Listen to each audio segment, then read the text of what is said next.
the context, just to give you an introduction, I run a children's charity called Kids Company, and we have 17,000 children and young people accessing our provisions. And 97% of the children and young people who come to us self-refer, so they hear about us on the streets and in the schools they're in, and they make their way to our provision. And to give you a sense of it, the group that we are serving are probably exceptionally vulnerable. They form, as a cohort, 84% of them arrive homeless at our street level centres. Just last week we had statistics out from an independent research conducted on 353 of the kids that showed 18% of them didn't have any underpants, and a third of them didn't have a bed, and half of them were struggling to sleep at night because of night terrors and difficulties.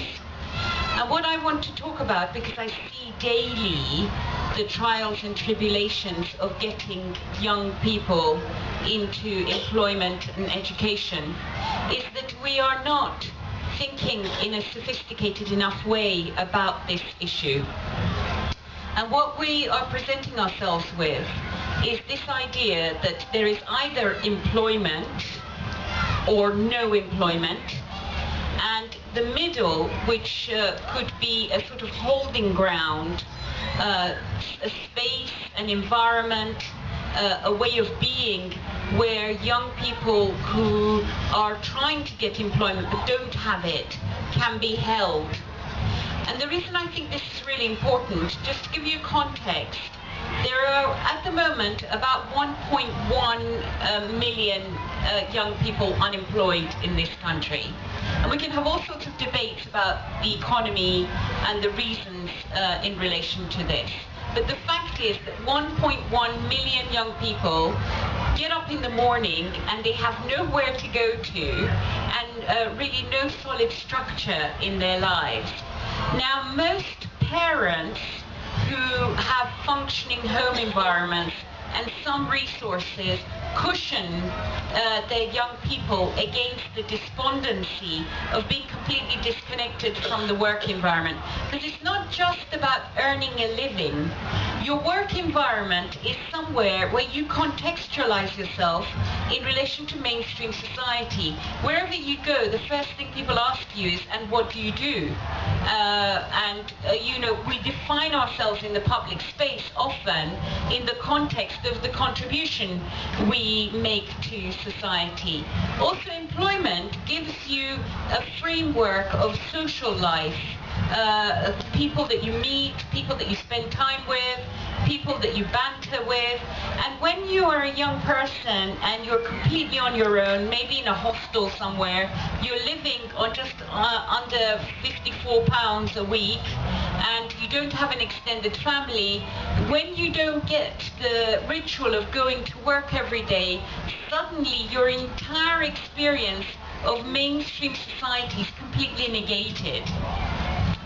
And on top of that, we've developed a public narrative in which those who have are giving themselves permission to describe those who don't have in very derogatory and condescending ways, as if because the young person doesn't manage to get the employment, that somehow on a personal level they're flawed, so they're either lazy, scroungers and so on. And this is given permission for a lot of workers in job centres, in housing offices and so on, to be quite rude to young people. And obviously those individuals who work in these spaces are very stressed as well, because they're constantly faced by people who have enormous frustration and rage towards civil society, and see these daily workers in the job centre or the housing department and so on as representatives of central government, because some young people have got a political sense of the political structure in this country, but some young people don't. They don't actually know who an MP is or what Parliament is. They just see the job centre worker or the social worker or the GP receptionist as representing government. And when things don't go well, they preempt their frustration on these people, and equally these people often end up being very rude to them.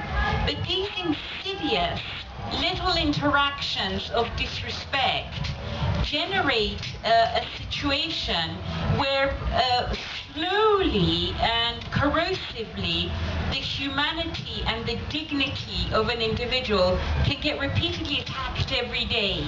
Every day there is this assault on the sense of dignity that the unemployed individual is experiencing, and the vulnerable unemployed individual experiences even more.